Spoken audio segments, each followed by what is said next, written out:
Welcome to the Art of Living Free series with Anthony Silard, brought to you by theartoflivingfree.org.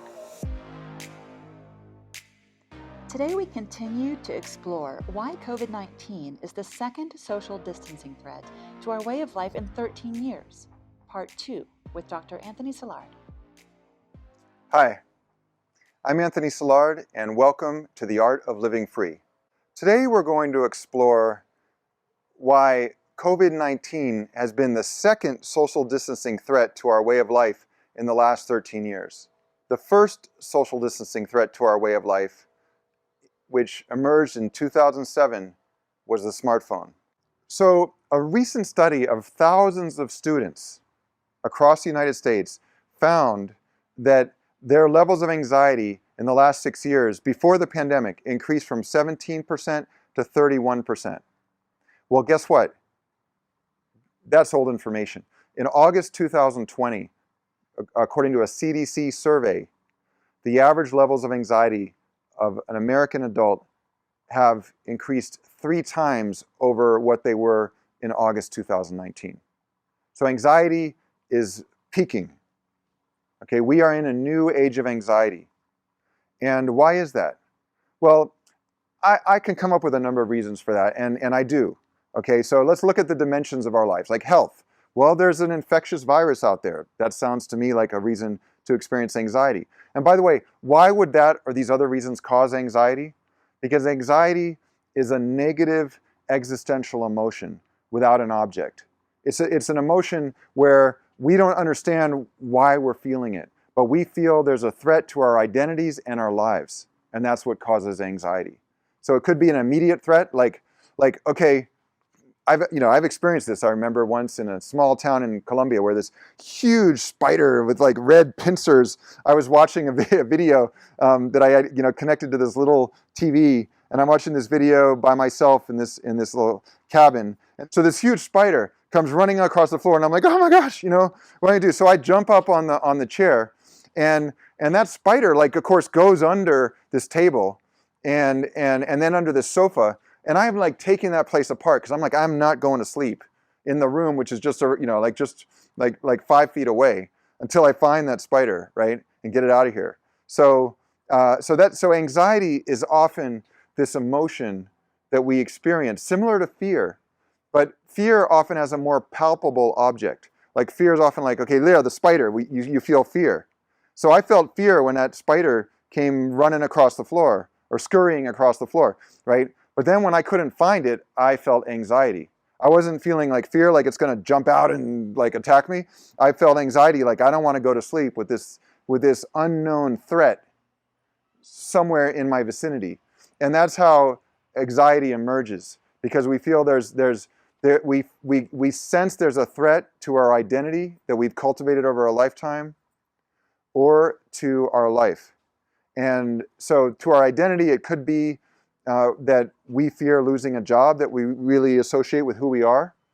It could be that we fear losing a relationship that's very core to how we identify ourselves, but something that comes down to our very basic existence. And why do we fear that? Because at the end of it, and this is based on research by Freud, by Rollo May, by Richard Lazarus, a Berkeley psychologist, by many, essentially and ultimately, anxiety is an existential emotion because we fear death.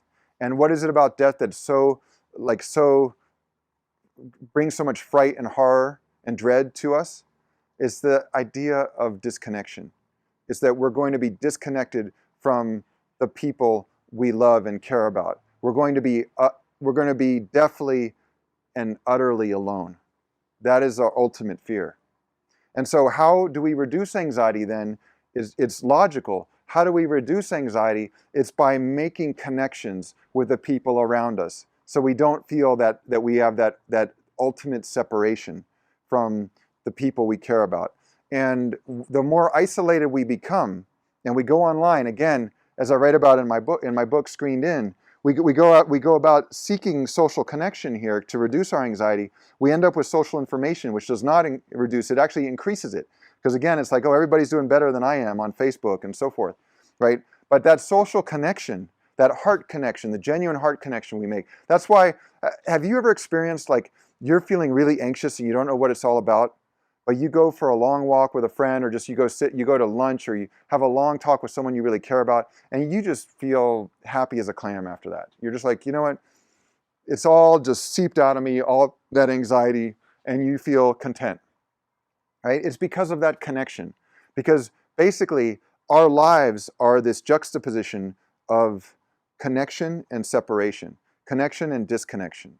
And whatever brings connection reduces anxiety. Whatever facilitates disconnection increases anxiety. That's why the smartphone increases anxiety at such extreme levels. So another reason that I believe that COVID-19 has been the second social distancing threat to our way of life in the last 13 years, and the first social distancing threat has been our smartphones since the release of the first iPhone in 2007, is because of our levels of empathy. Research by Sarah Conrath and others, she's a social psychologist, have found that empathy levels across the board, when college students are surveyed across the United States, have dropped 40%. And that's in the last 15 years. So if you're comparing, if you're comparing and looking at two types of empathy, cognitive empathy and affective empathy. So cognitive empathy is also called perspective taking. It's literally putting ourselves psychologically into the shoes of another person. Okay, affective empathy is emotional. Like affective means emotional, right? So affective empathy is empathic concern, feeling what others are feeling. And so these surveys where students are asked questions like, I put myself regularly into the perspective of others to understand their situation. How much do you agree with this statement? And that's cognitive empathy. And questions like, I have tender and sensitive feelings toward the needs of others. That's affective empathy. So these questions across the board down 40% in the last 15 years. Again, pretty much since the advent of the first smartphone, 2007. Now, to give you an idea, like how does this play out? What does it look like?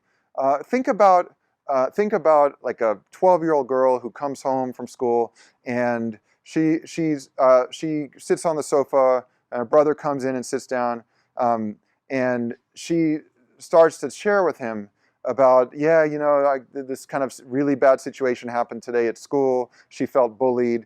She felt that she was being targeted by some of the popular girls at the school and being kind of like treated poorly, and like they didn't want to be her friend anymore. And she starts to share this, and the brother listens a bit, and then he turns on the TV.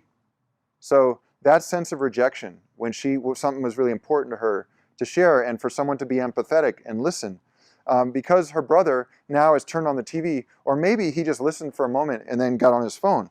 That's more often what happens, right? One screen or another. Regardless, it's the same outcome.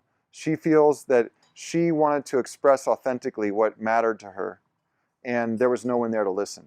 We all are like that 12-year-old girl. What happens when we want others to listen to us, but they're too busy and distracted by their phones and their devices to pay attention? Well, we start to learn, okay, I have the need to express what I genuinely feel. And what happens? Someone else is too busy, first time, second time, third time, 29th, 30th, 31st time, and eventually it's like, you know what? Maybe I just need to not try to talk with people when something really matters to me because they don't seem to listen. And then since I'm not going to talk to people, and everybody else is engaged in this dance called heads down, right? The heads down tribe. Maybe I should just do the same thing. And before you know it, we're also trying to self-regulate through our devices rather than through each other. And that's very dangerous, as we're seeing. That's why we're seeing this skyrocketing rate of suicide, loneliness, depression, anxiety, and a plummeting rate of empathy. Life offers us many challenges, and the artoflivingfree.org offers new ways of thinking so we can see these challenges from a new angle and overcome them. Whether it's Anthony Silard's free blog, video or podcast series, his book, Screened In: The Art of Living Free in the Digital Age, or personalized courses, the artoflivingfree.org will help you refine your life vision and then transform it into action. Find out more at theartoflivingfree.org.